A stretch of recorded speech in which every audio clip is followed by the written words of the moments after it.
बोलो शिव पार्वती की जय हो। श्री शिव पुराण की जय। शिव पुराण के सामन की विधि तथा श्रोताओं के पालन करने योग्य नियमों का वर्णन सोनक जी कहते हैं। महाप्राज्ञ व्यास शिष्य सुत जी, आपको नमस्कार हैं। आप धन्य हैं, शिव भक्तों में श्रेष्ठ हैं। आपके महान गुण वर्ण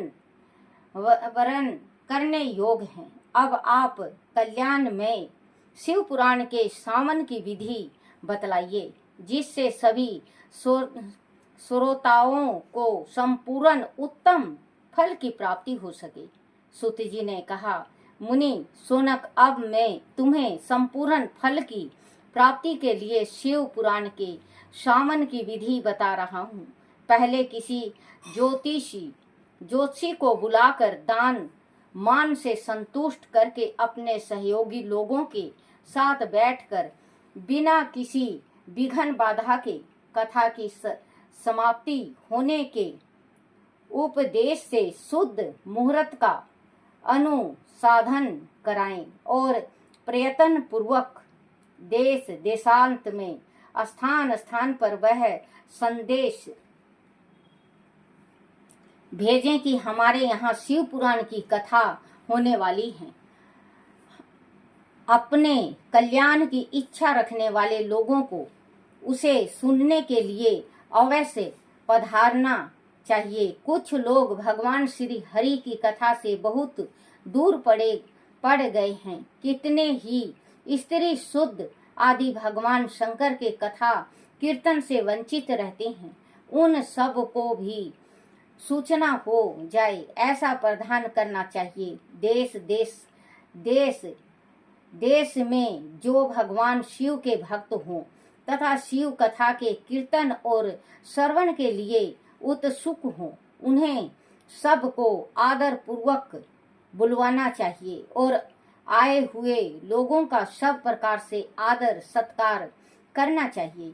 शिव मंदिर में, तीर्थ में, वन प्रशांत में अथवा घर में शिव पुराण की कथा सुनने के लिए उत्तम स्थान का निर्माण करना चाहिए। केले के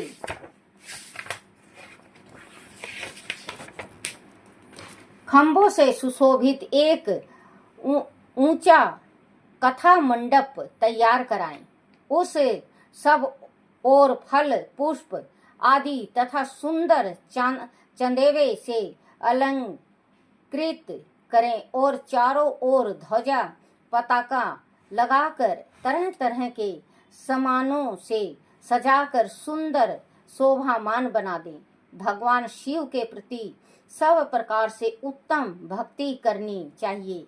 वही सब तरह से आनंद का विधान करने वाली हैं।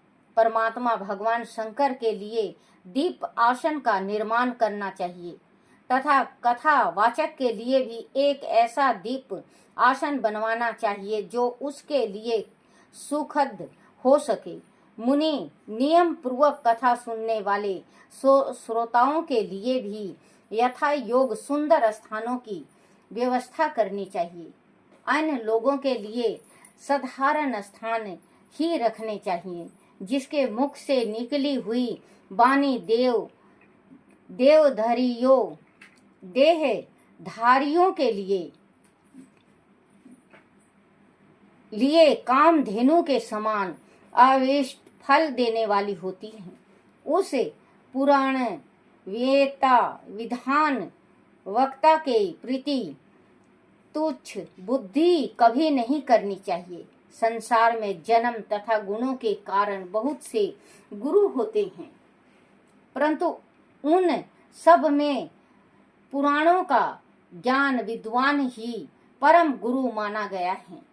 पुराण वेंता पवित्र, दक्ष, शांत, ईर्ष्या पर विजय पाने वाला, साधु और दयालु होना चाहिए। ऐसा प्रवचन कुशल विद्वान इस पुण्यमयी कथा को कहे। सूर्य उदय से आरंभ करके 3.5 पहर तक उत्तम बुद्धि वाले विद्वान पुरुष को शिव पुराण की कथा समय समय समयक रीति से वाचनी चाहिए। मध्यम हन काल में 2 घड़ी तक कथा बंद रखनी चाहिए, जिससे कथा कीर्तन से अवकाश पाकर लोग मल मूत्र त्याग कर सकें। कथा आरंभ के दिन से 1 दिन पहले व्रत ग्रहण करने के लिए वक्ता को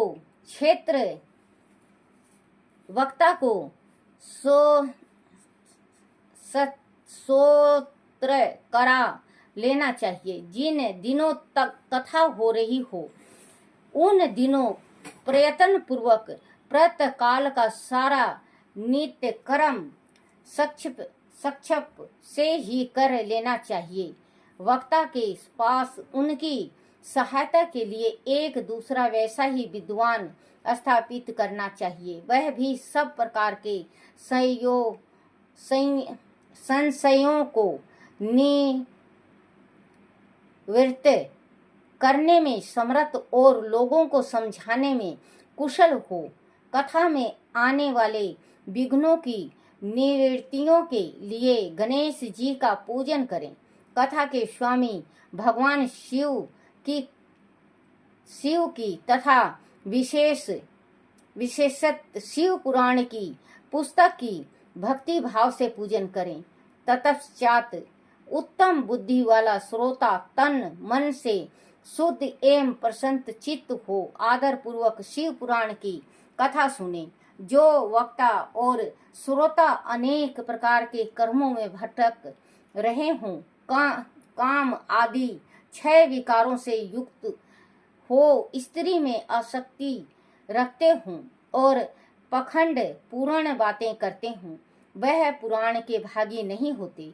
जो लौकिक चिंता तथा धन ग्रह एवं पुत्र आदि की चिंता को छोड़कर कथा में मन लगाए रहते हैं, उन शुद्ध बुद्धि पुरुषों को उत्तम फल की प्राप्ति होती है।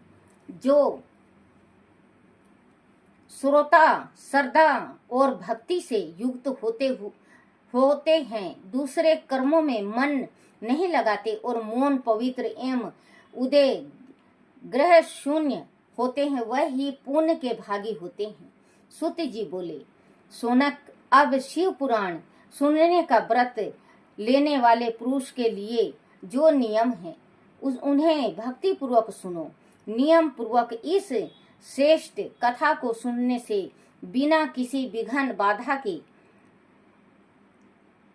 उत्तम फल की प्राप्ति होती है। जो लोग दीक्षा से रहित हैं उनका कथा श्रवण में अधिकार नहीं है।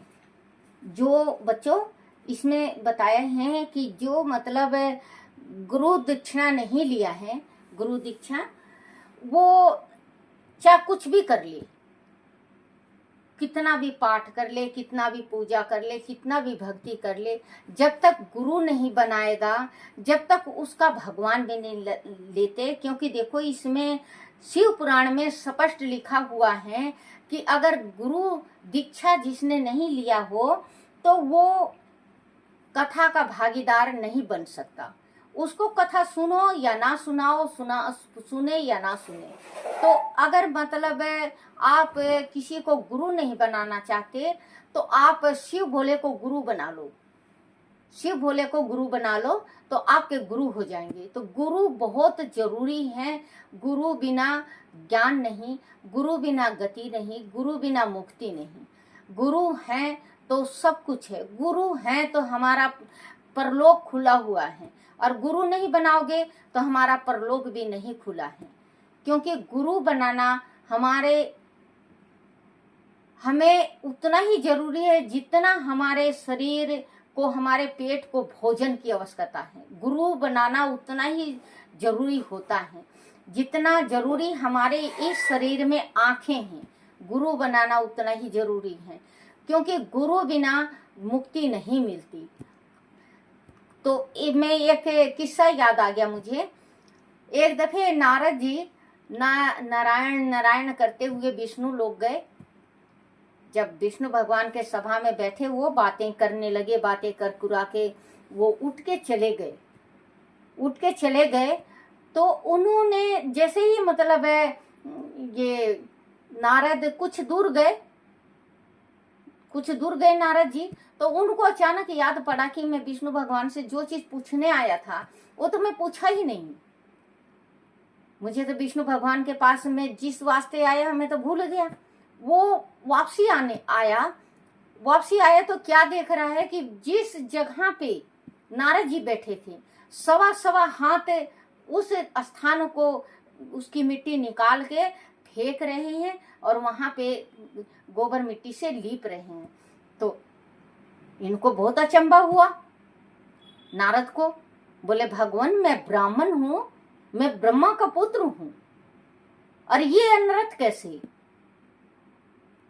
भगवान कहने लगे, बोले ये आपने गुरु धारण नहीं किया। बोले हाँ मैंने नहीं किया गुरु धारण। बोले गुरु बिना जहां पे इंसान बैठता है वो जगह भी अपवित्र हो जाती है, और जो गुरु बनाया हुआ है जिस जगह पे अपवित्र है उस जगह पे बैठ जाता है तो पवित्र हो जाता है।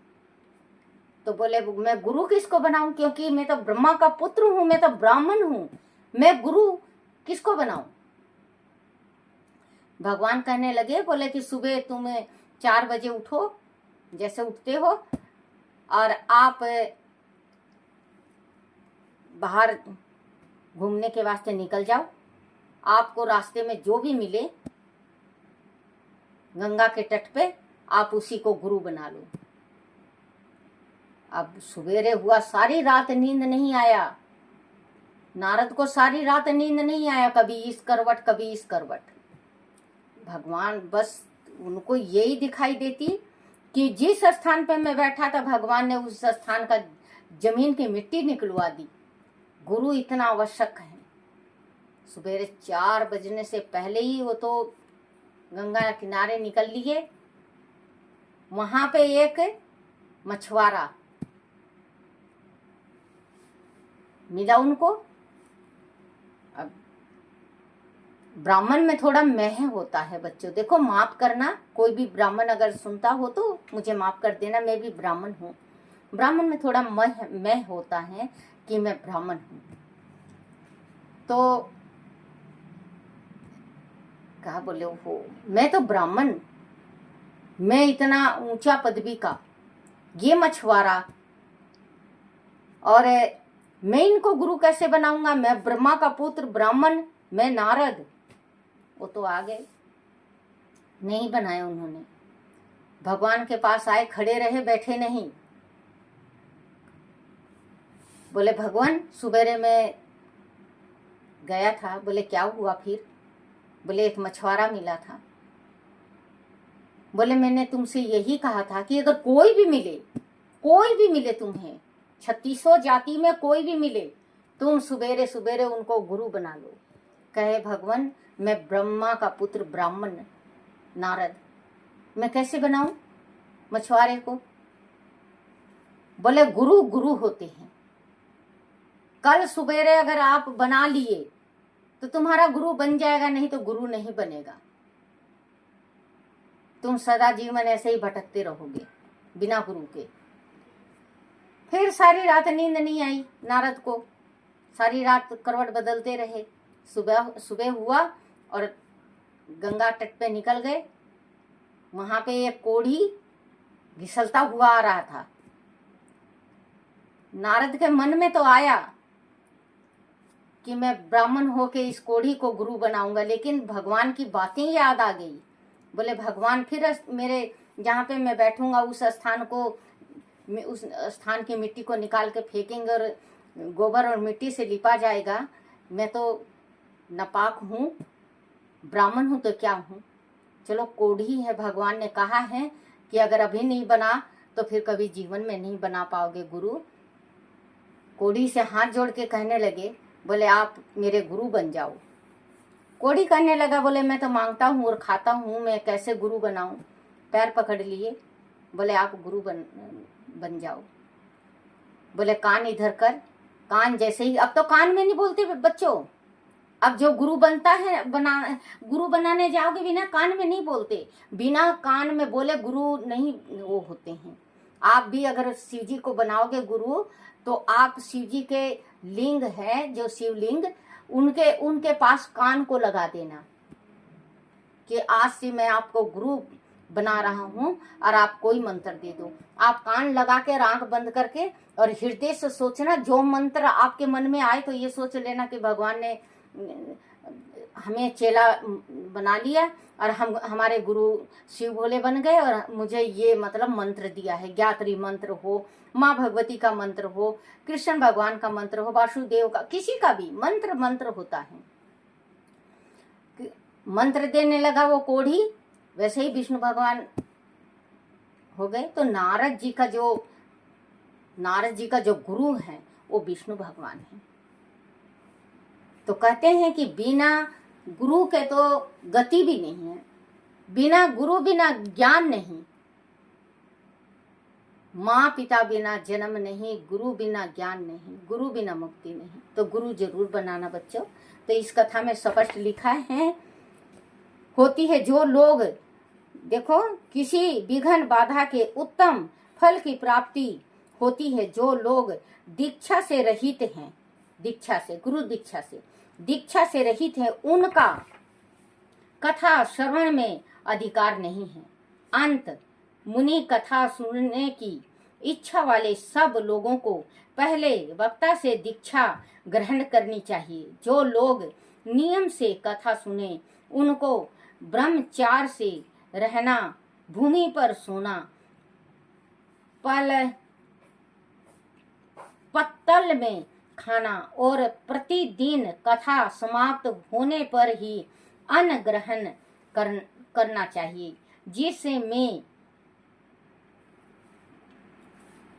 जिसमें शक्ति हो। वह पुराण की समाप्ति का उपवास करके शुद्धता पूर्वक भक्ति भाव से उत्तम शिव पुराण को सुने। इस कथा का व्रत लेने वाले पुरुष को प्रतिदिन एक ही बार हवि शयन भोजन करना चाहिए। जिसे प्रकार से कथा श्रवण का नियम सुख पूर्वक साध सके वैसे ही करना चाहिए।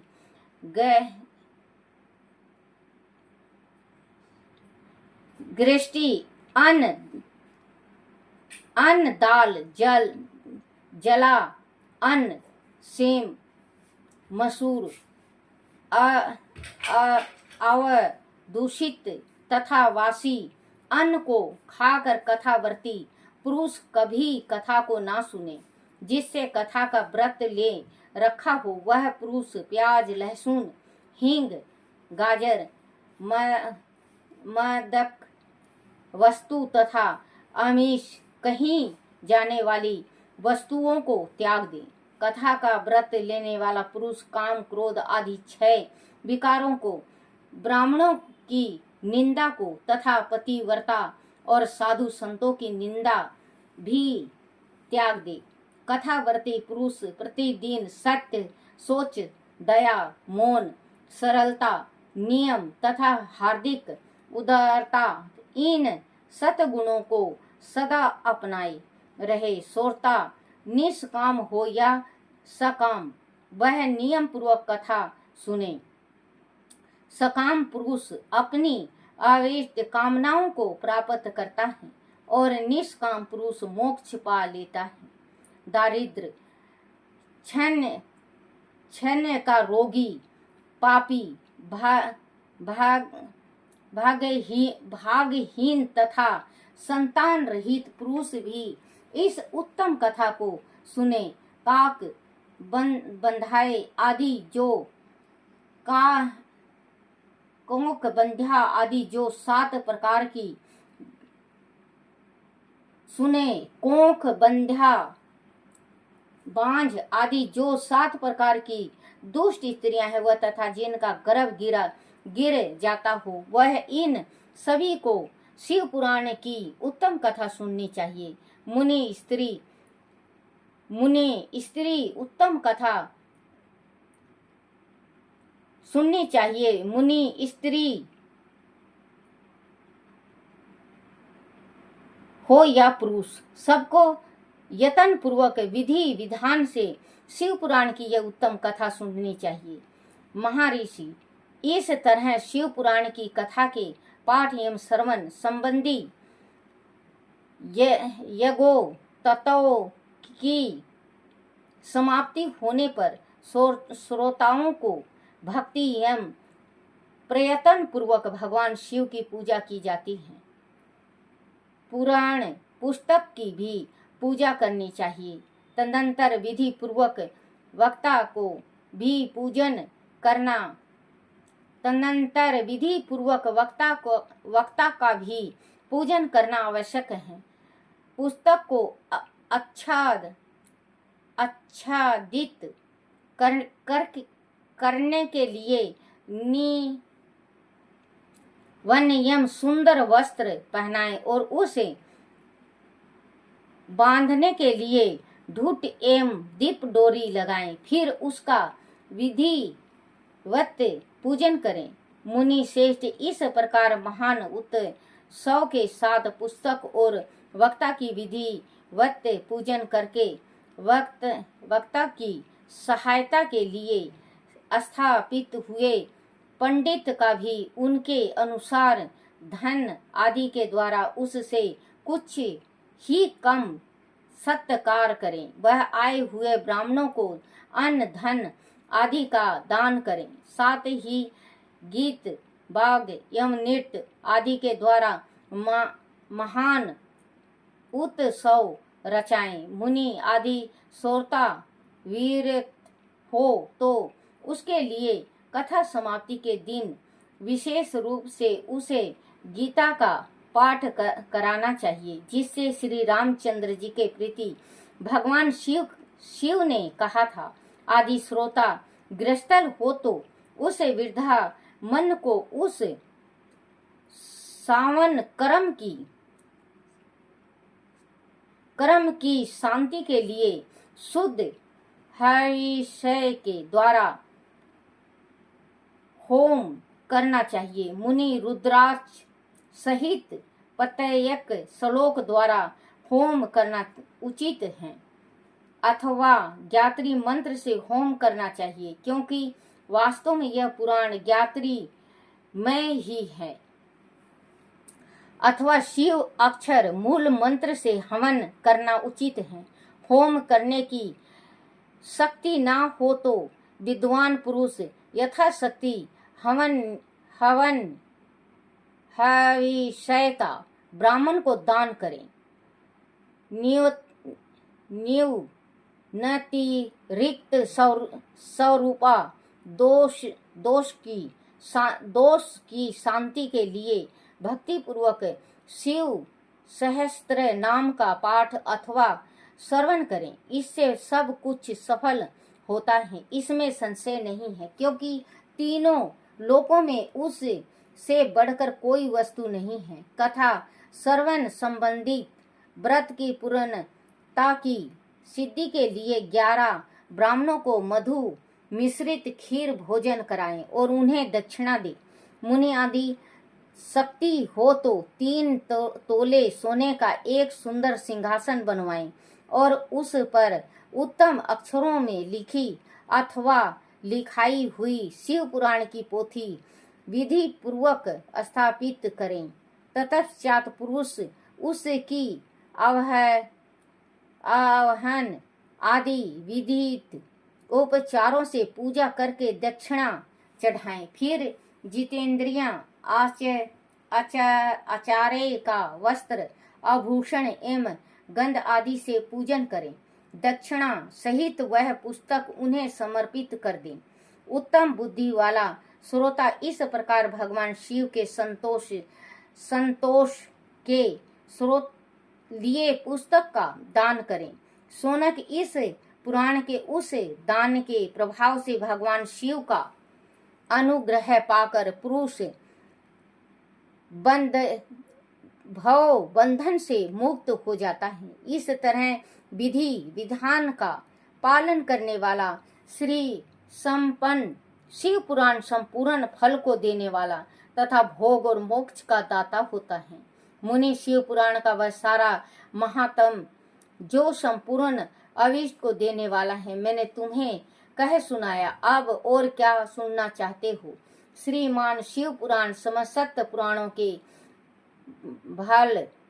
भाल का तिलक माना गया है। वह भगवान शिव को अत्यंत प्रिय रमणीक तथा भाव रोग का निवारण करने वाला है। जो सदा भगवान शिव का ध्यान करते हैं, जिनकी वाणी शिव के गुणों की स्तुति करती है और उनके दोनों कान उनकी कथा सुनते हैं, इस जीव जगत में उन्हीं का जन्म लेना सफल है। वह निश्चय ही संसार सागर से पार हो जाते हैं। भिन्न भिन्न प्रकार के समस्त गुण जिनके सच्चिदानंद मय स्वरूपा का कभी स्वरूप नहीं कहते,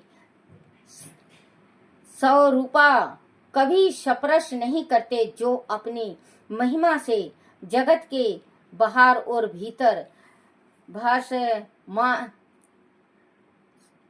भासमान है तथा जो मन के बाहर और भीतर वाणी एवं मनोवृत्ति रूप से प्रकाशित होते हैं, उन अत्यंत आनंद घन रूप परम शिव की शरण लेता हूँ।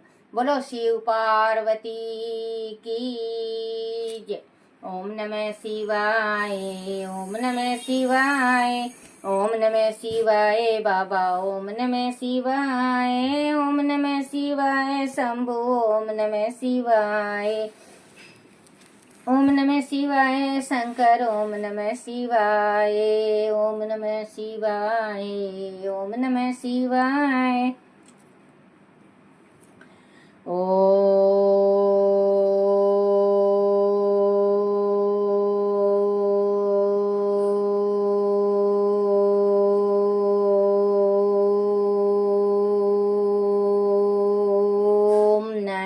शिवाय। बोलो शिव पार्वती की जय हो।